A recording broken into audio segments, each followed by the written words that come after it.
네, 같이 한번 읽겠습니다. 이것은 아담의 계보를 적은 책이니라. 하나님이 사람을 창조하실 때에 하나님 모양대로 지으시되 남자와 여자를 창조하셨고 그들이 창조되던 날에 하나님이 그들에게 복을 주시고 그들의 이름을 사람이라 일컬으셨더라. 아담은 130세에 자기 모양 곧 자기의 형상과 같은 아들을 낳아 이름을 셋이라 하였고 아담은 셋을 낳은 후 800년을 지내며 자녀들을 낳았으며 그는 930세를 살고 죽었더라. 아멘. 우리 지난 시간에 좀 이어서 말씀을 좀 나누겠습니다. 오늘 공부하려고 하는 내용은 거듭남의 증거. 우리가 이제 우리 스스로를 봤을 때 나는 구원받았는가 안 받는가를 알 수 있는 이제 그걸 좀 공부해 보자는 겁니다. 이번에 여러분 이집트에서 일어났던 성지 순례 가셨다가 어떤 교회 성도들이 좀 많이 어려움을 겪으셨죠. 그래서 일단 우리 한국인의 3명이 희생을 당하시고 많은 분이 다치셨어요. 그런데 여러분 방송 보도를 통해서 보셨던 것처럼 한 분 가이드 했던 분이 계셨죠. 그분이 자살 폭탄 테러에 관해서 자기가 그를 저지하고 막았던 것으로 이해가 되고 있고 그분을 이렇게 좀 신상을 찾아보니까 목사님이시더라고요. 그래서 참 감사하다. 불행 중 그래도 자신의 몸을 날려서 희생함으로 많은 사람들의 생명을 그래도 구할 수가 있었겠구나. 만일에 그게 제재를 가하지 않았거나 이렇게 놔뒀더라면 그냥 상당히 큰 아마 일이 일어났을 것 같은데 어떤 잘못된 일들이지만 불행 중 다행이다. 그래서 그 목사님께서 이제 선교지를 좀 준비하고 계셨던 분이더라고 보니까 선교를 떠나려고 준비하고 계셨던 분인데 그분의 어떤 신상을 보니까 목사님이시고 그래서 기왕이 목사가 죽는 게 잘했다. 이런 생각을 좀 들고요. 그런 생각이 듭니다. 이제 이게 무슨 얘기냐면 여러분 대학생 캠프 때도 이번에 마찬가지로 어떤 과 대표라고 할까요? 과 대표가 후배들의 아우성을 듣고 뛰어들었다가 천정이 무너지는 그 속에서 좀 죽음을 당하게 되고 그래서 참 아픈 일이 많이 일어나고 있습니다. 바로 이제 이런 것이 뭐냐면 우리 믿는 자로 본다면 거듭난 자의 증거라고 설명할 수 있습니다. 그래서 우리가 예수님을 구자 주님으로 믿고 구원받았다고 하는 것을 어떻게 할 수 있겠느냐? 이런 건데 그 구원받은 사실을 어떻게 우리가 볼 수가 없잖아요. 볼 수가 없으니까 예를 들면 그런 어떤 어려운 환경에 있을 때, 상황에 있을 때에 내가 희생됨으로 다른 사람을 살릴 수 있다면 희생을 당해버리는 거죠. 여러분 마태복음 22장에 보면 이런 말씀이 나와 있죠. 하나님께서 한 율법사와 관련돼서 이렇게 율법에 관해서 예수가 논쟁한 일이 있죠. 그래서 도대체 계명이 뭡니까? 이런 질문 때에 율법이 뭐냐 이런 질문을 던질 때에 예수님께 두 가지로 설명을 드렸죠. 하나는 하나님을 사랑해야 되겠는데 마음과 뜻과 정성을 다해서 하나님을 사랑해야 된다. 이웃을 사랑하되 마음과 뜻과 정성을 다해서 내 목숨처럼 사랑해야 된다. 이렇게 두 가지를 설명했거든요. 그래서 이것이 율법이고 강령이다. 이렇게 말씀하고 있단 말이죠. 그러니까 여러분 잘 생각해 보세요. 자, 우리 이제 좀 신앙생활을 정리하면서 우리가 인성과 신성적인 부분이라 보겠는데 하나님을 사랑하는 부분은 신성적인 관련, 어떤 우리 신앙의 대상인 하나님, 그리고 이웃 사랑이라고 하는 것들은 땅에 관한 것들이잖아요. 우리가 속해 있는 공동체와 관련되어 있고 주변 사람들과 관계되어 있는 건데 이 두 가지를 설명하면서 이게 율법이고 강령이다. 이렇게 설명해야 된단 말이죠. 그러니까 우리가 좀 한 가지 놓친 게 뭐냐면 그래도 하나님과 관계된 부분에 관해서는 나름대로 애쓰는 부분이 있어요. 그게 좀 부족하고 어떤 좀 더 하고 이 차이가 있겠지만은 그래도 나름대로 하나님을 사랑하는 내 몸과 마음과 뜻과 정성을 다해서 하나님을 사랑하려고 하는 이 부분에 관한 노력하는 부분이 있단 말이죠. 그러나 물론 이제 이 부분이 뭐 여러 가지 설명이 되겠습니다만은 그 한 가지 우리가 좀 고민할 게 뭐냐면 이웃 사랑에 관해서는 우리가 조금 등한히 하는 경우가 있어요. 여러분 십자가를 보게 되면 위로 옆으로 이렇게 있잖아. 이게 십자가예요. 이게 하나님의 사랑과 이웃 사랑 이렇게 설명되어 있죠. 이게 십자가라고 하는 것이. 그래서 위로 아래로 이렇게 수평으로 이게 마태복음 22장에 나와 있는 말씀을 설명하는 것이라 볼 수 있거든요. 그러니까 지금 우리 기독교가 위로 신앙의 대상에 관해서는 그래도 조금이라도 노력하는 부분이 있어요. 어떤 노력하는 부분이 있는데 우리가 계속 이 부분을 공부를 하니까 지금 좀 놔두더라도 옆으로 이 부분, 이 이웃 사랑에 관련된 부분들은 여기만 못한 거예요. 그런데 성경은 이것과 이것이 같아야 돼요. 하나님을 사랑하는 부분과 이웃 사랑하는 이 부분이 하나가 될 때에 그것이 율법이고 강령이에요. 그래서 실질적으로 이 부분이 지금 잘 되지 않는 부분이 상당히 많이 있어요. 현대 그리스도인들에 있어서 하나님을 사랑하는 부분들은 어느 정도 이렇게 좀 되더라도 이 이웃 사랑과 관련된 부분들은 잘 안 돼요. 그런데 여러분 예수님을 잘 보시면 하나님이신데 이웃 사랑에 관해서 애를 쓰셨죠. 자신이 몸을 들여서 다른 사람을 살려내고 자신이 희생하고 봉사하고 섬김의 자세를 통해서 하나님의 십자가를 완성했단 말이죠. 우리 기독교가 지금 특별히 믿음의 증거, 거듭남의 증거라는 차원에 봤을 때에 하나님의 사랑하는 부분들을 우리가 꾸준히 공부하는 것이 좀 그건 나중에 뭐 더 계속 공부하는 부분이에요. 그렇더라도 이웃 사랑과 관련된 이 부분이 상당히 우리가 좀 이렇게 부족한 부분이 있어요. 여러분에게 신앙생활을 건강하게 하기 위해서는 위로 하나님 사랑과 이웃 사랑이라는 관점, 이 부분이 잘 돼야 돼요. 이 부분이 그래서 형제를 사랑하는 거, 뭐 이 형제를 사랑하는 이 부분에 관해서 여러분 다 우리 형제 자매들 아닙니까? 이 형제를 사랑하는 것에 관해서 성경이 분명하게 네 몸과 뜻과 정성을 다하되 네를 사랑하는 것처럼 네 목숨을 사랑하는 것처럼 사랑해야 돼.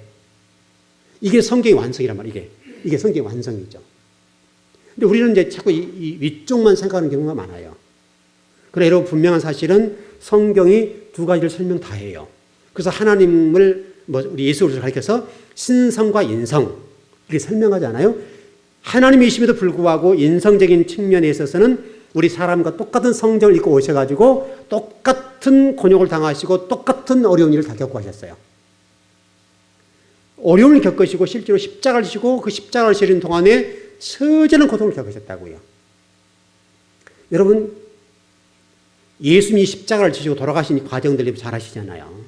그 처절함은 말할 수 없어요. 그럼에도 불구하고 우리 이웃을 살리고 우리 믿는 사람들을 살리고 하나님 나라를 세우기 위해서 우리 예수님께서는 십자가상에서 그 고통스러운 일을 다 당하시면서도 하나님의 그 권세를 사용하지 않고 능력을 사용하지 않고 자기의 이 심장 속에는 피, 물 한 방울까지 다 쏟아내셨어요. 우리 기독교가 회복할 부분은 이 두 가지인데 이 두 가지 가운데 하나님 사랑하는 것은 말할 것 없고 이웃사랑에 관련된 이 부분에 관해서 우리가 마음을 나누고 사랑을 나누는 이 부분이 너무나 약화됐어요. 우리 과거 우리 성도들을 보시면 과거 성도들은 이 부분은 괜찮았어요.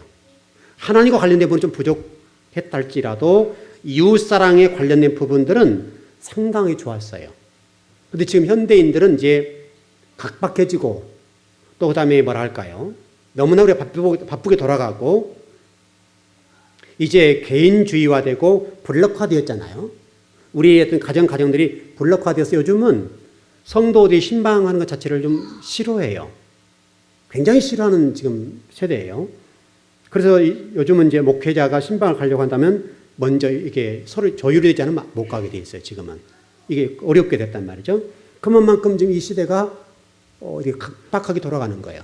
사랑이라는 차원에서 이게 상당히 단절되고 막혀 있어요. 적어도 우리 즐거운 교회는 성도들, 우리 즐거운 교회 성도가 어떤 어려운 일을 겪는다. 그럼 우리는 발벗고 나서야 돼요. 우리 교회에 좋은 전통이 하나 있죠. 예를 들어서 우리 교회에서 성도들이 돌아가셨을 때 어떻든 그 병원에서 허용한다면, 지금은 좀 바쁜 일도 있습니다만은 지금까지는 그래도 나름대로 교회에서 하다못해 국이라도 끓여다 주기도 하고 반찬을 만들어주는 이런 좋은 선례를 가지고 있어요. 이것들은 우리가 어떤 준비하는 과정에 힘이 들잖아요. 준비하는 과정에 힘이 들고 어려운 것이지만은 실질적으로 우리 기독교가 믿는 사람들이 어려운 일을 당할 때는 발벗고 나서줘야 돼요. 그래서 뭐 장례를 치르는 문제랄지, 뭐 좋은 것은 뭐 좋으니까 다 넘어가더라도 어려운 일을 겪을 때는 성도들이 힘을 보태줘야 된다고요. 이 과정이 믿지 않는 사람들과 또 다른 사람들에게 복음이 뭔지 기독교가 뭔지를 설명해 줄 수 있는 좋은 기회가 될 수도 있고, 또 기독교 특별히 공동체 안에서는 이 일을 해주는 것이 좋을 것 같아요. 그래서 어쨌든 지금까지 우리 교회가 장례를 치를 때마다 항상 부침개라고 합니까? 그런 것들 해서 이렇게 갖다 주기도 하고, 그 다음에 뭐 국 같은 거 끓여서 주기도 하고, 이런 어려운 일들을 우리 뭐 여전도회가 일을 많이 했단 말이죠. 이것은 상당하게 좋은 전통이에요. 물론 요즘은 이제 병원에서 못 들어오게 하니까 조금 어려운 일도 있습니다만은 어떻든 허용되는 한에서는 그런 일을 해준다고 한다면 참 좋죠. 예를 들어서 사서 여러분 장례식장 가보면 아시다시피 일단 우리들도 가보면 좀 이렇게 거기서 만든 것이지만 좀 이렇게 먹는 게 좀 그런 게 있잖아요. 그런 게 있어요. 어떻든 간에. 저 같은 사람은 좀 그런 게 예민한 사람이라 어쩔 수 없이 목사니까 먹지요. 먹기는 먹는데 옛날 같으면 안 먹었죠. 안 먹었는데 지금 어쩔 수 없이 먹는데, 그런데 실질적으로 여러분 어떤 뭐 전 같은 거 좀 사려고 해도 굉장히 비싸잖아요.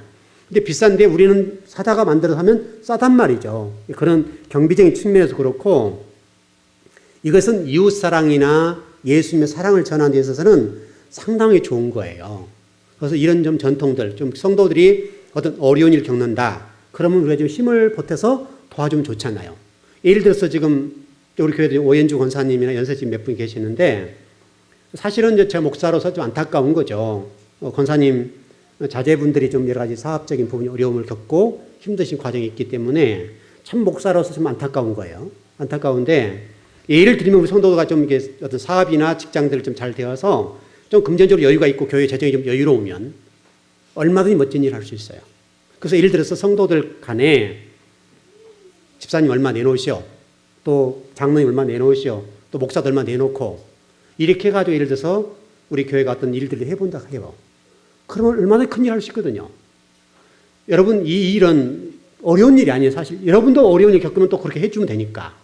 그러니까 예를 들어서 우리 이번에 우리 장학금들을 교회에서 지금 지급했는데, 사실은 이 장학금 지급하는 건 쉽지 않아요. 어려워요. 일반 교회에서는 일반 대학생들은 장학금 안 줘요. 신학생들, 신대원 다니는 어떤 신학생들에게만 장학금을 주로 줘요. 근데 저는 이게 조금 불합리하다고 봤어요.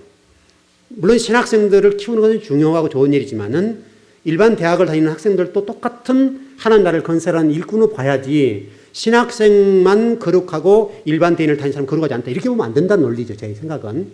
물론 이렇게 생각하니까 어려운 거죠. 이번에 장학금 어떤 마련하는 과정도 그리 만만하지 않았어요. 이게 어떤 학생들이 많으니까 또 장학금이 일반 학교에 비하면, 일반 대학, 교회에 비하면 상당히 많은 금액을 주는 거예요. 일반 큰 교회들도 안 줘요. 안 주니까. 그런데 우리 교회는 그래도 나름대로 큰 돈은 아니지만은 그래도 우리 교회로 봤을 때 큰 돈이거든요. 큰 어떤 그런 부분인데, 이번에도 8명 장학금 지급했는데 굉장히 좋은 거 이거든요. 교회가 전통적으로 나갈 때는 우리 성도들이 아마 그런 얼마나 믿는지 모르겠지만은 정말 우리 즐거운 교회는 앞으로 가면 갈수록 장학금을 늘리고, 지금 또 우리 노인들, 연세 드신 분들을 사랑하는 것, 이 부분에 관해서는 우리 교회가 책임져 줘야 돼요. 이게 여러분 이웃 사랑이에요. 성도들 간에 서로 어려운 일이 있으면 서로 성도 간에 허다못해 쌀 한 대박이라도 갖다 주면서 어려우시겠다고 내가 기도하고 있습니다. 그럼 이 쌀 한 대박이 아무것도 아닐지 모르지만은 받는 입장에서는 사랑이잖아요, 그게. 사랑이기 때문에 그 사랑을 공급받은 사실, 나를 기억해 준다는 사실 때문에 눈물이 나오는 거예요. 그 하나님의 은혜와 사랑 때문에 감동하는 거예요. 너는 얼마나 이게 좋은지 몰라요. 너무너무 좋고 귀해요. 제가 신학을 하면서 굉장히 어렵게 신학을 했어요. 얘들은 3명이나 되었지, 또 늦게 시작을 했지, 신학을 늦게 시작했지, 사례비 그때 제가 25만 원. 처음에 25만 원 받았단 말이죠. 한 20년 전 얘기니까. 한 25만 원 받는데 그거 가지고 무슨 생활을 하겠어요. 그것도 학교 다녀야 되죠. 또 아이들 학교 보내죠. 또 가정 생활을 해야죠. 이게 계산이 안 나오는 거예요, 계산이. 그럼에도 불구하고 하나님이 정말 그때 열심히 신앙생활을 하고 지금 생각해 와서 엊그제 우리 집사람은 그 얘기를 했는데 제가 구리에 좀 살았는데 뭐 목회자는 뭐 이동을 많이 하잖아요. 제가 세어보니까 엄청 많아요, 이사갈 데가. 많은데 구리에서 제가 자양동에 왔다 갔다 했거든요. 새벽에 늘 가서 새벽 예배 드리고 또 새벽 예배 인도하고 제가 섬겼던 그 담임 목사님이 청소년 사역자이기 때문에 항상 제가 새벽 예배를 인도했어요. 수요 금요일 마찬가지. 항상 그런 인도하게 되니까 뭐 이게 공부하고 또 성경 제가 우리가 읽는 사람이니까 밤에 성경 읽다가도 새벽기도 가고 이런 일을 했지만은 한 번도 소홀히 해본 적이 없다고요. 근데 그때 제가 사례비 25만 원 받은 거예요. 뭐 교회가 뭐 사례비가 안 된다 하니까 제가 물어보지 않고 갔거든요. 그래서 얼마 달라고 해본 적도 없고 얼마 준다는 얘기도 해본 적 없어요. 그래서 가서 일을 한 거예요. 열심히 헌신하고 새벽기도 가고 수요 금요 예배 드리고 또 신학까지 애들 키워야 되지 이게 바쁘잖아요. 너무너무 계산이 안 나오는 거예요. 그런데 하나님이 그때 제가 지금 생각해 봐도 가장 많이 복을 받았어요. 그때 봐도. 지금 한 20년 전 얘기인데 그때 하나님께서 얼마나 많은 물건을 주셨는지 늘 제가 책을 사고 들고 다니고 뭐 엄청난 책을 산 거예요. 엄청난. 지금 제가 담임 목회를 하지만은 물론 지금 한 번 사면 뭐 몇십만 원씩 이렇게 뭐 카드로 긋고 그러는데 지금보다 그때가 책을 더 많이 산 것 같아요. 지금 물론 이제 그 책의 질이 그때와는 다르겠지만은 그때는 뭐 다양하게 섭렵할 때니까 엄청나게 책을 사드렸어요. 근데 제가 뭐 신학을 하면서 저희 동기들 가운데 저처럼 책을 산 사람이 없어요. 저처럼 책을 산 사람이 없다고요. 제가 가장 책을 많이 산 거예요. 가장 많이 읽고. 근데 하나님 그때 그 책을 살 수 있도록 물건을 주셨어요. 성도들이 전사님 힘드시죠? 내가 은혜 받았습니다. 전사님 감사해요. 그리고 그냥 늘 이렇게 봉투 하나서 주시고. 그럼 학비 없으면 또 학비도 주시고. 책 사서 보라고 주고. 그럼 제가 너무너무 감사하니까 제가 책에다가 이름들을 써놨어요. 누구누구가 어떤 책을 지를 선물하시다. 그분은 돈을 줬지만 저는 책을 사면서 제가 기억하려고 잊어버리잖아요, 저도. 그러니까 책 앞에다가 어느 분이 언제 기증했다. 이렇게 책을 썼단 말이에요, 책에다가. 그렇게 해서 책을 내가 모으고 해서 이게 책이 많아진 거예요. 그럼 얼마나 감사해요. 그러니까 여러분도 똑같아요. 우리 성도 상원간에 어떤 어려운 일이 있거나 또 힘든 부분이 있으면 성도 상원에 돕고 이게 하나님 나라, 이게 믿는 사람들이 하는 일이라고요. 믿는 사람, 구원받은 사람들이 하나님을 사랑하는 이 부분, 하나님을 위해서 아낌없이 내 몸을 드리고 헌신하고 충성하고 봉사하고 또 성도 상호간에도 또 이웃 간에도 마찬가지 이 사랑 공급하는 이 일에 관해서는 우리 죽을 힘을 다해서 해야 되는 거예요. 이게 믿는다, 구원받았다는 증거예요. 왜 우리가 구원받았다는 게 어떻게 표가 돼 있지 않잖아요. 써 있지 않잖아요. 그런데 그게 자연스럽게 당장 섬겨주고 도와줘도 근심되지 않고 그냥 우러나와서 하는 거예요. 우러나와서. 그런 놀라운 일들. 그런 어떤 은혜가 여러분과 저에게 있었으면 좋겠습니다. 더 나가보면요.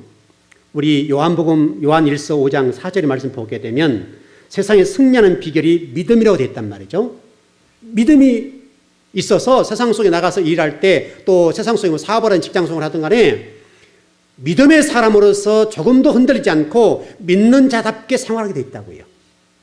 철저하게 그 경계를 딱 정해놓고 지키고 세상 사람들이 예수쟁이네 할 정도로 예수쟁이네 또 때로는 그 사람들 조롱할 때도 있겠죠. 그럴 수 있겠지만 그런 상황 속에 있다 할지라도 철저히 신앙인으로서의 경계를 지키고 또 신앙인답게 그들과 어떤 생활이랄까요? 그 생활들이 있어서 철저하게 가는 것이죠. 이런 것들이 구원받은 증거예요. 그러니까 여러분 당장 나가보면 알잖아요. 믿는 자답게 세상 속에 나가서 산다는 것이 쉬워요, 어려워요? 굉장히 어려워요. 일단 불이익이 많아요. 내가 예수님을 믿고 있고 구원받은 사람이기 때문에 때로는 불이익을 당하기도 하고 때로는 어떤 사람들이 나를 이용할 수도 있어요. 믿는다는 사실 때문에. 그런데 당해주는 거예요. 예를 들어서 뭐 당직을 써야 된다. 예를 들어서 그런데 어떤 사람이 얘기하는 거죠. 좀 당직 부탁합니다. 라고 했을 때 거절할 수 없는 어떤 것들. 이런 것도 당한단 말이죠. 그 사람들은 교묘하게 이용할지 모르지만 우리 믿는 사람들은 당해주는 것처럼 보이는데 그러나 실상은 예수 그리스도 이름으로 섬겨준다 생각하고 하면 된다 이 말이죠. 허다못해 누구를 섬겨주고 도와주는 것들은 믿지 않는 사람을 섬겨주고 뭐 구제하는 것들은 아무것도 아닌 거예요. 그러나 우리 믿는 사람이 누구를 섬겨 도와주는 것, 그것은 엄청난 일이에요. 그리고 요한일서 2장 29절 말씀 보게 되면 의를 행하게 된다라고 되어 있어요. 아마 이것은 제가 여러분들이 많이 가르쳐졌기 때문에 더 설명을 드릴 필요가 없죠. 칭의적인 구원, 우리 지난번 공부할 때 이 공부했었어요. 예수 그리스도 십자가에 죽으시면 우리 죄 문제를 해결하고 형벌을 해결하고 예수 그리스도 부활하심이 칭의에 의롭게 되어서 우리가 구원받는다. 이런 설명을 드렸어요.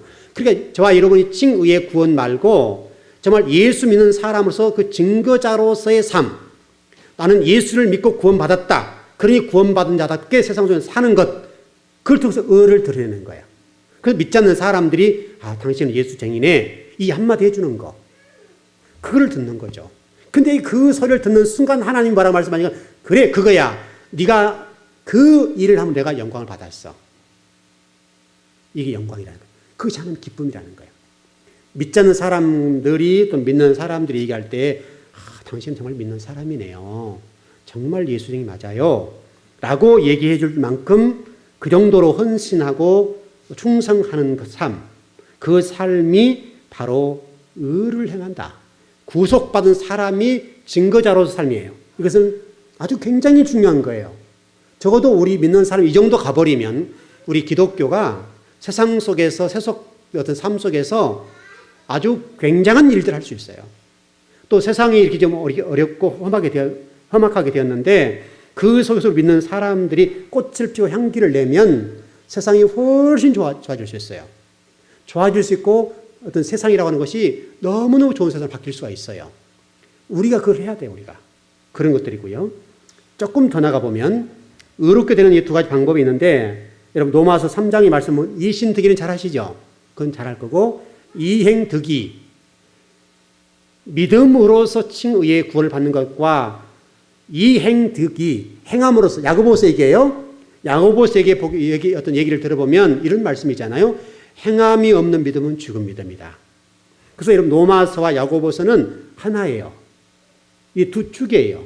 그래서 신앙생활이라고 이 두 축으로 흘러가는 거예요. 로마서로만 가지면 안 되고 로마서 플러스 야고보서 이 두 가지가 함께 가는 것이 뭐냐면 우리 신앙생활이에요. 그래서 우리가 만일에 행함이 없는 신앙이다 라고 하면 상당히 이런 고민을 해야 돼요. 왜 그런가 한번 보시면 알 거예요. 왜냐하면 이런 부분들이 여러분 그 노아의 때에 관해서 인자에 관해서 설명되어 있잖아요. 인자가 올 때는 노아의 때와 소돔 고모라 때에 일어났던 일들을 꼭 기억해야 되는데 그때와 같을 것이다. 그때와 같아서 우리 주님께서 그 일을 위해서 노아 홍수 사건을 통해서 흔들어서 노아 가족을 구원해 주신 것처럼 또 흔들어서 이 소돔 고모라 땅의 롯의 이 가족을 구원해 주었던 것처럼 그렇게 흔들어 버린다는 거예요. 우리 믿는 사람들을 우리 주님 오실 때가 되면 흔들어서 진리에 따라서 응답하는 영혼들만 끌고 가겠다는 거예요. 그래서 여러분 주님 오실 때가 되면 주님이 저와 여러분들이 알곡인지 쭉정인지를 이렇게 흔들어 보셔요. 여러분 그거 합격하셔야 돼요. 성경대로 나와요. 성경이 그랬으니까. 성경에 누가복음 말씀 보면 17장에 그럴 거예요. 누가복음 말씀 보게 되면 인자가 올 때는 노아의 때와 같고 소돔 고모라 때와 같아서 한번 흔들어 볼 거야. 흔들어 본대요. 여러분 이 흔들 때 여러분 요동하지 마시고 주님 앞에 합격하길 바랍니다. 주님이 여러분 인정해 주실 수 있도록 여러분들이 알곡 신자가 되어 있어야 된다는 말이죠. 이건 여러분 굉장히 어려워요. 이게 쉽지 않아요. 왜냐하면 여러분 한번 흔들어 보세요. 여러분 굉장히 어렵다고요. 근데 그때 여러분들이 흔들리지 않고 좀 주님의 마음에 쏙 드는 사람이 되면 노아처럼 구원을 받아요. 노아의 가족처럼. 또 그다음에 롯과 그 가족처럼 구원을 받을 수가 있어요. 지금도 동일해요. 지금도 여러분 시간이 가면 갈수록 그런 일들이 벌어질 거예요. 주님께서 자꾸 흔들어 보세요. 우리가 얼마나 연걸었는지 의로운 사람인지 구별되는 사람인지 이미 구원받아서 증거를 가지고 있는 사람인지에 관해서 이렇게 흔들어 보세요. 흔들어 볼 때 여러분 떨어지면 안 돼요. 딱 붙어 있어야 돼요. 여러분, 접붙임이 되잖아, 우리가. 원가지에 우리가 접붙임을 당했으니까 이 접붙임이 된 이 부분은 절대 떨어지면 안 돼요. 접붙였기 때문에 하나가 된 거잖아요. 그러나 여러분, 어떤 풍파에도 이게 떨어져 나오면 안 돼요. 근데 성경은 거기에 대해서 그렇게 설명한단 말이죠. 인자가 오실 때는 반드시 그와 같이 흔들어 버린다는 거예요. 그래서 여러분, 신앙생활 말씀 중심으로 잘 하셔야 돼요. 말씀을 철저히 여러분 훈련해서 말씀대로 가셔야 돼요. 여러분, 그 골로새서 1장 15절 우리 전번에 중급반에 공부했는데 한번 찾아보시죠. 좀 여러분 낯설은 성경 구절이니까. 골로새서 1장 15절입니다.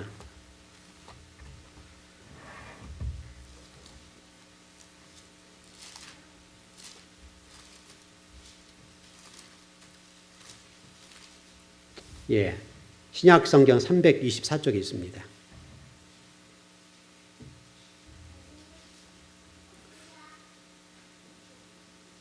예, 다 찾으셨죠? 예, 시작. 그는 보이지 아니하는 하나님 형상이시요 모든 피조물보다 먼저 나신 이시다. 자, 여러분 창세기에서 하나님 형상 얘기 나오죠? 우리 이번에 중급반 제가 공부할 때 가르쳐 드렸는데 하나님 형상이 어떻게 생겼을까라고 궁금증이 있죠. 근데 여기서는 지금 하나님 형상이 어떻게 누구라고요? 예수님. 아셨죠? 여러분, 그래서 예수님이 그런 말씀 하셨어요. 아버지 보여주세요. 했을 때 뭐라고 말씀하셨어요? 나를 보는 것이 누구를 보는 것이라고요? 아버지를 보는 것이다. 하나님을 보는 거다. 그래서 여러분 형상이 예수 그리스도세요. 이해되셨죠? 그러면 형상 되신 거 예수 그리스도께서 어떻게 걸어가셨어요? 섬김의 자로 걸어가셨어요. 만왕의 왕이시고 만주의 주가 되시고 왕 중의 왕이신 그 예수 그리스도께서 하나님 형상으로서 낮은 자리에 가서 섬김의 자세로 섬기셨다고요.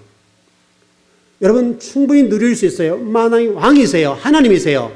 그런데 그분이 하나님 형상을 가지시고 낮은 자로 흘러 들어가셨어요. 그래서 여러분 교회 안에도 섬기는 자가 되셔야 돼요. 섬기는 자가 된다는 거 너무너무 중요해요. 여러분이 섬기면 성도 여러분 절대로 낮게 안 보세요. 여러분 섬기면 성도 여러분 존경하고 우러러 봐요. 이게 굉장히 어려운 거예요. 그러나 성도들이 정말 우리가 직급이라 할까요? 교회 어떤 직분이 올라가면 올라갈수록 낮아지고 겸손해지면 성도들이 여러분 존중해줘요. 존경해요. 여러분 성도들이 존경받는 건 굉장히 어려워요. 어려운데 성도들이 존경받는 우리 직분자들 또 성도들이 존경하는 목사 또 우리 장로님, 권사님, 집사님 된다고 하는 것은 굉장히 어려워요. 우리 교회는 존경받았으면 좋겠어요. 정말 우리 즐거운 교회 모든 직분자들이 모든 성도들이 존경을 받고 그분 내가 너무 존경한다고 그 정도로 여러분 신앙생활 하셔야 돼요. 그러려고 하는 여러분들이 낮아지셔야 돼요. 낮아져서 여러분 가장 밑바닥에 가서 섬기면 돼요. 섬기시면 된다고요. 그 섬기면요 그게 복이에요. 여러분 그 섬기면 여러분 굉장히 그럴 수 있잖아요. 그래서 성도를 그 하나하나 다 보세요. 그리고 여러분들을 정말 존경하게 돼요. 그걸 더 신앙을 여러분 교육하셔야 돼요. 여러분 우리 교회 직분자들 되신 여러분들은 우리 성도들에게 신앙을 교육할 때에 여러분들이 낮은 자리에 서서 성도들에게 신앙의 모범을 보임으로 인해서 성도들이 우리 교회 어느 분처럼 내가 신앙을 했으면 참 좋겠다. 너무 귀한 거예요. 이것은요 신앙인들이 당연히 해야 될 일이지만은 현대에 있어서는 쉽지가 않아요. 또 예를 들어서 우리 교회는 그렇지 않지만 다른 교회들은 교회 직분이 올라오면 계급이 되어 있어요. 여러분 교회 직분은 계급이 아니에요. 교회 직분은 죽으라는 직이에요. 더 낮아지라는 직이에요. 더 겸손하게 낮아지고 더 겸손하게 낮아져. 예수님이 그러셨잖아요. 그러면 성도 여러분 다 존경해요. 존경하고 말고요. 제가 그 훈련 받을 때 섬겼던 교회가요. 장로님이 3분 계셨는데 한 분 장로님은 사회적으로 성공하신 분이고 한 분 장로님은 사업을 해서 성공한 분이고 한 분 장로님은 연세가 가장 많으신 분인데 새 땅을 사셨어요. 새 땅. 월세방. 근데 어느 분이 가장 존경받았게요? 네, 무슨 얘기 아시겠죠? 그분은요, 월세방에 사시면서 힘들게 사셨는데 아무 소리를 안 내요. 교회 와서. 그리고 오셔가지고 무조건 교회를 섬기는 거예요. 아무도 모르게 섬기는 거예요. 다른 장로님들은 이렇게 자신의 어떤 세상적인 직분이 있잖아요. 지위가 있잖아요. 그 때문에 이렇게 약간 힘도 주고 그런 부분도 있고 소리도 내고 그러거든요. 근데 그분은 소리 한마디 안 내요. 그냥 당신 뭐 헌금을 많이 합니까? 뭐 교회에서 큰 일들 해 나갈 때 보탬이 됩니까? 아무것도 없는 거예요. 그러니까 이분은 그거 못하니까 교회 와서 아무 소리 안 내요. 그리고 교회 와서 성도들 모르게 일해요. 모든 성들이 누굴 존경하면 그 장로님 존경하셔요. 정말 존경받은 분이에요. 그 장로님이 너무너무 좋은 거예요. 여러분 모두가 그런 분이 되길 바랍니다. 정말 그것은 복된 거예요. 그 복을 우리가 받았다는 사실은요, 굉장한 일입니다. 그래서 오늘 여러분 예수님이 하나님 형상이라고 말씀하잖아요. 형상. 저와 여러분이 그 하나님 형상을 받은 자들이잖아요. 저와 여러분도 동일하게 그런 섬김의 자세로 신앙생활하는 것, 그것이 여러분 거듭남의 증거라는 거예요. 이건 쉬운 일이 아니에요. 어려워요. 여러분 섬긴다는 것은 결코 쉬운 일이 아닙니다. 그런데 구속받고 거듭났다는 그 증거를 가진 성도들은 그거 개의치 않아요. 섬기는 것이 너무너무 좋고 너무 행복한 거예요. 낮아지십시다. 낮아져서 섬기는 자가 되자고요. 섬기는 자가 되면 하나님이 여러분을 높여줄 거예요. 높여주고 말고요. 높여줄 뿐만 아니라 여러분 성도들이 존경받아요. 여러분 그럼 그 가정의 자녀들이 어떻게 되겠습니까? 자녀들도 그 부모의 그 신앙을 따라서 교회 앞에 와서 하나님 앞에 와서 그리 충성하기 때문에 하나님이 주신 복을 받고 또 성도들이 존경받는 자녀들이 될 수 있단 말이죠. 멀리 보고 여러분들이 그것을 몸소 우러나와서 정말 신앙 안에서 헌신하고 충성한다면 자녀들이 좋은 것을 볼 거예요. 그 좋은 신앙의 유산을 물려주면 그 좋은 신앙의 유산들이 자녀에게 갔을 때 하나님 복을 줄까요, 안 줄까요? 큰 말할 것 없죠. 말할 것 없이 하나님 복을 주시죠. 어떤 상황 속에 있다 할지라도 하나님이 그들의 복을 주시고 높여주실 날이 있어요. 여러분 제가 언제 그 얘기를 한번 해드린 적이 있잖아요.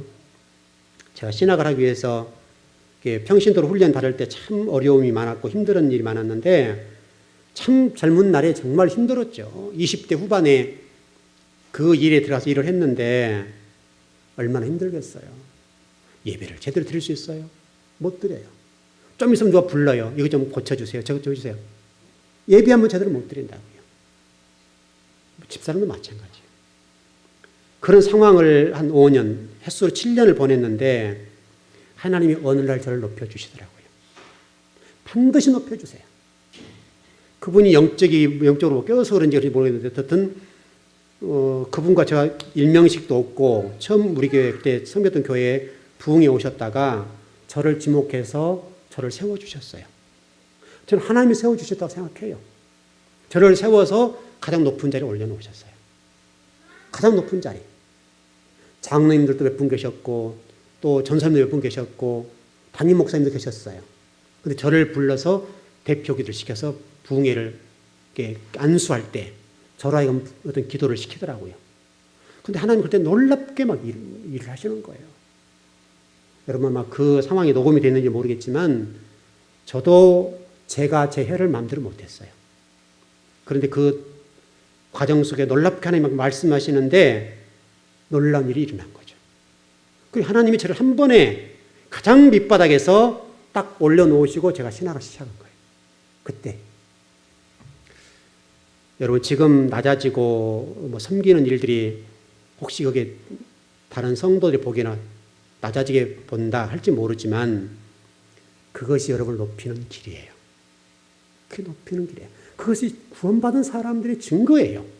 당연하게 구원받은 사람들은 그렇게 가는 거예요. 우리가 지금 믿는 사람들이 이게 약해졌다고 지금. 이제는 예배드리면 바로 헤어져 버리잖아요. 이런 것들이 없어지잖아요.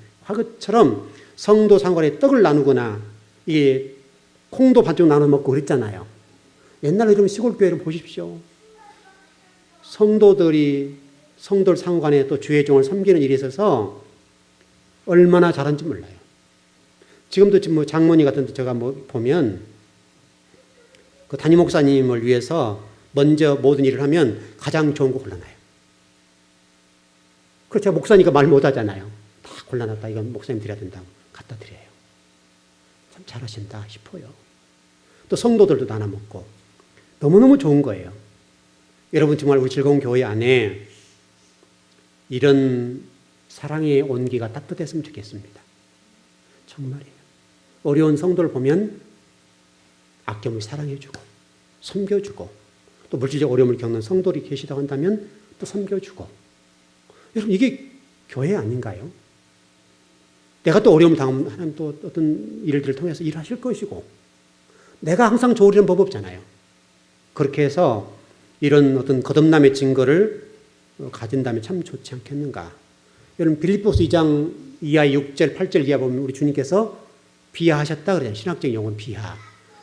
가장 높은 분이 가장 낮은 자리에 내려오셔서 낮고 천한 자리에 임하셔서 가장 낮고 천한 자의 자세로 섬기는 거예요. 그 자세가 그냥 다른 사람이 누가 보든지 간에 자연스럽게 우리가 사는 거예요. 자연스럽게. 여러분 예서 교회 섬길 때도 마찬가지 아닙니까? 예를 들어서 교회 지나가다가 하다면 휴지 하나 떨어지면 주는 거. 여러분 이게 다 하나님 나라예요. 나라. 이게 주는 거 쉽지 않잖아요. 청소하는 사람 따로 있고 주는 사람 따로 있고 이게 아니란 말이죠. 왜냐하면 우리 공동체니까. 또 성도 가정도 마찬가지. 그런 아름다운 일이 있다고 한다면 얼마나 좋겠냐고요. 여러분 이게 구원받은 사람들의 표예요. 표. 증거예요. 증거. 자연스럽게 돼야 된다고요. 여러분 생각에는 뭐 그게 별것 아닐지 모르지만 여러분 해보세요. 안 돼요. 정말 여러분 구원받은 그런 확신이 없거나 증거가 되지 않으면 이런 일을 못해요. 내 먹기 바쁘고 내 가정과 내 자손과 내 미래를 준비할 바쁘지 교회와 성도를 위해서 이웃을 위해서 내 사랑을 공급하고 물질을 흘려보내는 거 이게 쉽지 않아요. 굉장히 어려워요. 어렵고 안 돼요 이게.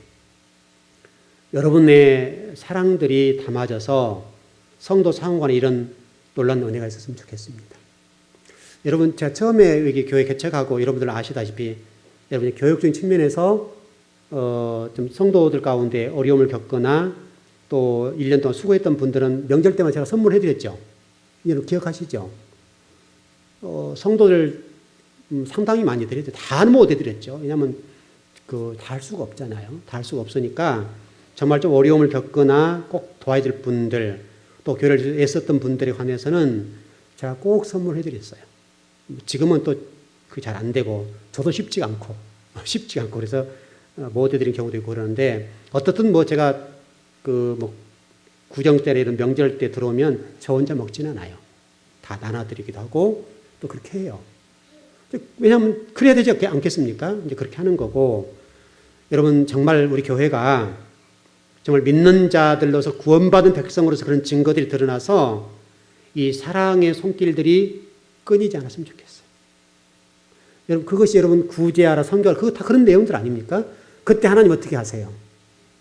너가 이 수건대로 너에게 먹을거리 채워줄게 이런 식이잖아요. 성경이 그런 식이니까 여러분 그런 것을 위해서라도 또 설령 그런 것이 아니다 할지라도 여러분과 제가 그런 섬김의 좀 정신이 있었으면 좋겠습니다. 여러분 잊지 마세요. 하나님 형상이고 예수 그리스도 형상이고 그 형상을 우리가 다시 본받은 자가 되었으니까 우리도 형상이 되어서 하나님 나라와 의를 충성한 사람이 되야 된다고요. 너무너무 중요해요. 현대 교회에서 이게 잘 안 돼요. 참이 어려워졌어요. 성도 상관이 이게 교류가 안 됐다고. 초대교회처럼 떡을 떼고 나누고 이렇게 했던 것들이 안 돼요. 그만큼 우리가 각박하게 사는 거예요. 너무나 좀 뭐랄까 표현상 어쩔지 모르겠는데 사랑이 식었다 할까요? 너무나 이기적인 거예요. 내가 도움을 받을 것은 잘 받지만은 섬기는 걸 할지 돕는 것들은 잘 안 되는 거예요. 그래서 이것은 결코 도움이 안 된다. 갈라디아서 5장 13절 15절에 보니까 그렇게 되었어요. 이런 일들을 가지고 육체의 자유를, 육체의 기회를 삼지 말고 오직 서로 사랑해라. 그러겠다고요. 한번 우리 사랑해 봅시다. 성도 간에 사랑하고 섬기고 또 가난한 이웃들을 섬기고. 여러분 우리 주변에도 지금 섬길 사람들 많잖아요. 제가 올 초 첫 번째 설교에서 우리 교회가 이웃들을 섬겨야 된다 이런 얘기를 했는데 여러분들이 얼마나 준비한지는 몰라요. 그래서 그 100원짜리 200원짜리 남거든 통장에 집어넣어라. 저금통에 집어넣어라. 딸랑딸랑 집어넣어라. 그래서 연말에 한번 모아보자 그 얘기를 했는데 여러분 준비한지는 몰라요. 근데 저는 정말 진심이었어요. 근데 제가 지금 모아보려고 돈이 없어요. 그걸 모아보려고 하니까 저도 지금 이게 안 돼요. 잘 없어 이게. 돌아다니는 돈도 없고. 그래서 좀 조금 모아놓기로 모아놨어요. 조금 모아놨는데 이 통장에 뭐 이렇게 그 어떤 돈 모은 거 있잖아요. 저금통이랑 할까요? 그것도 모았는데 모으려고 하니까 없네 진짜. 작년에는 애들이 이렇게 100원짜리 이렇게 놔두고 그러는데 민영이가 지 저금통에 다 집어넣어요. 다 집어넣어보더라고요. 그러니까 그놈이 버리고 갔던 돈들인데 그래서 저도 지금 못 모으는데 어떻든 저도 조금만 모았어요. 어떤 연말까지 부지런히 저도 모아볼 거예요. 모아볼 건데 부지런히 모아서 그거 가지고 정말 우리가 이웃 섬기는 일을 조금이라도 할 수 있다면 얼마나 좋겠어요. 좀 잘 된다고 한다면 정말 우리가 좀 성도들이 서로 힘을 합친다고 한다면 전 성도 가정이 그렇게 힘을 모으면 상당히 큰 금액이 돼요. 큰 금액이 되면 큰 일도 할 수 있어요.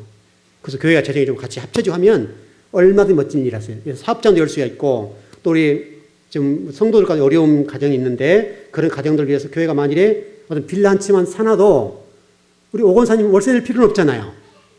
그럼 얼마나 그 월세 안 내고 그거 가지고 생활해도 되고 또 교회가 여유로우면 교회에서 모든 먹거리를 제공해 드리면 되고 얼마나 이게 교회가 좋아요.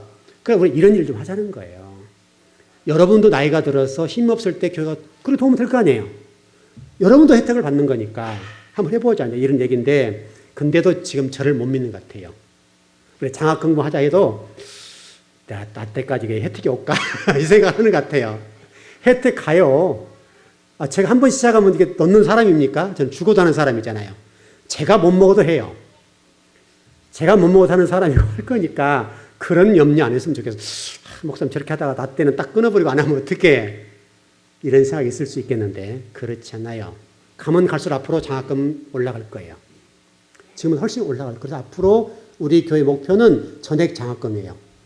정부가 앞으로 어떻게 할지 모르겠지만 정부 세준다면 할 말이 없고 그러면 또 다른 쪽을 쓰면 되니까 만일 정부에서 하지 않는다고 한다면 우리는 뭐 최소한도 교회가 재정적 여유로면 고등학생부터 대학생을 가르쳐 보자 이거예요. 그러면 적어도 1억 정도면 가능할 것 같아요.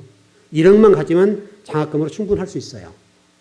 여러분 장학금 1억 나가는 쉽지 않은 일이죠.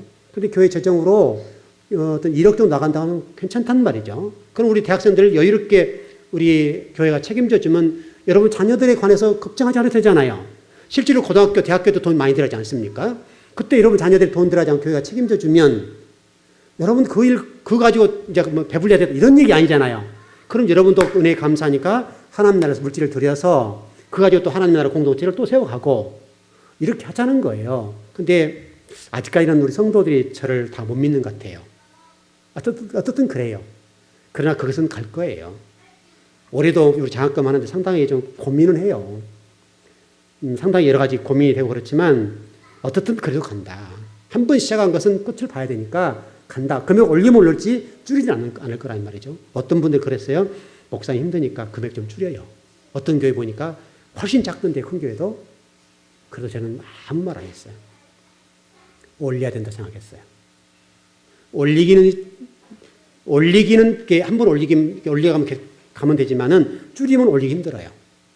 안 하면 힘들어요. 어떤 일에서 가야 돼요. 또 금방 우리 또 8월달 볼 때면 또 돌아오잖아요. 1년에 2번이 바빠요, 이거요. 바쁘고 힘들어요. 그렇지만 이것은 앞으로 우리 교회가 지속적으로 가야 될 문제니까 오히려 땅 한 평 사는 것보다도 그러면 조그마한 땅 사잖아요. 땅 사서 건물 사는 것보다 중요한 것은 사람 키워놔야 돼요. 사람 키우면 되는 거니까 그렇게 가보자. 그래서 장학금 1억 이상 드리면 얼마나 감사해요, 그거요. 감사하니까 그렇게 해보자. 그럼 우리 창원에는 혜택 좀 많이 보겠네요. 가능하다고요. 창원과 앞으로 대학 가려면 지금 제가 6살인가요? 6살이죠? 그러면은 14년 정도 있어야 되죠. 13년, 14년이니까, 그러면 전부 전액 가능할 겁니다. 그때 가능하고 말고요. 그럼 우리 집사님들은 그런 부분 염려하지 않고 열심히 주의 나라를 위해서 일하고 헌신하고 충성하면 되는 거예요. 이렇게 가자는 거예요. 이게 교회예요, 교회. 또 우리 이웃의 어려운 가정들 섬기면 되죠. 또 구제라는 것들 통해서 여러 가지 할 일이 많이 있으니까 해보자 이거죠. 지역 주민과 함께하지 않고는 교회가 안 된단 말이죠. 우리 지역 주민들을 섬기고 또 그리고 교회가 우리 지역에서는 우리 교회가 좀 괜찮잖아요. 괜찮으니까 지역 주민을 섬기고 우리가 정말 뭐 채부잣집 얘기가 나왔었는데 교회 앞에다가 이렇게 쌀 좀 담아놔서 마음대로 가져가자 했는데 참 제가 출발하려고 했다가 제가 못 했는데 쉽지가 않아요. 어려워요. 어렵긴 어려운데 이것은 상징적인 것이지만은 우리 해보자. 그런 것들입니다. 좀 정리를 해보시죠. 자, 우리 창세기 5장에 일단 결론을 정리해 보십시다. 죽는다라고 하는 것을 계속 적보서에 기록해 놔서 톨레도트라는 단어를 썼죠. 신학적인 용어로 톨레도트로 죽었다라는 표현을 했는데 이것은 아주 중요한 것으로 하나님이 그 속에 하는 메시지를 담아놨다. 다시 설명하면 그리스도의 삶이 뭐냐 이거예요. 그리스도의 삶은 바로 이런 것이다. 세상 속에 나가 살 때 반드시 세상 사람에 의해서 가인들에 의해서 짓밟히게 된다는 거예요. 그 짓밟힘을 당할 때 힘들다 하지 말아라 이거예요. 당연하게 믿는 사람들이 세상 속에 살게 되면 이렇게 죽는 것처럼 우리는 세상 사람들에서 밟힐 수밖에 없다는 거예요. 이게. 참 그러면 기독교 이상한 거잖아요.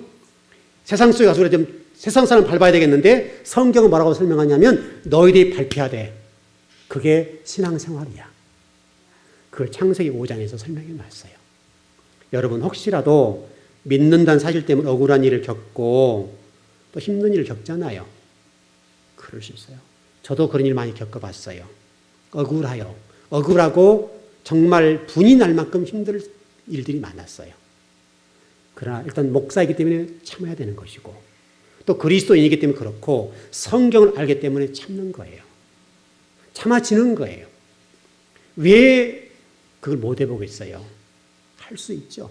할 수 있지만 성경이 우리들에게 설명하기를 그게 기독교야.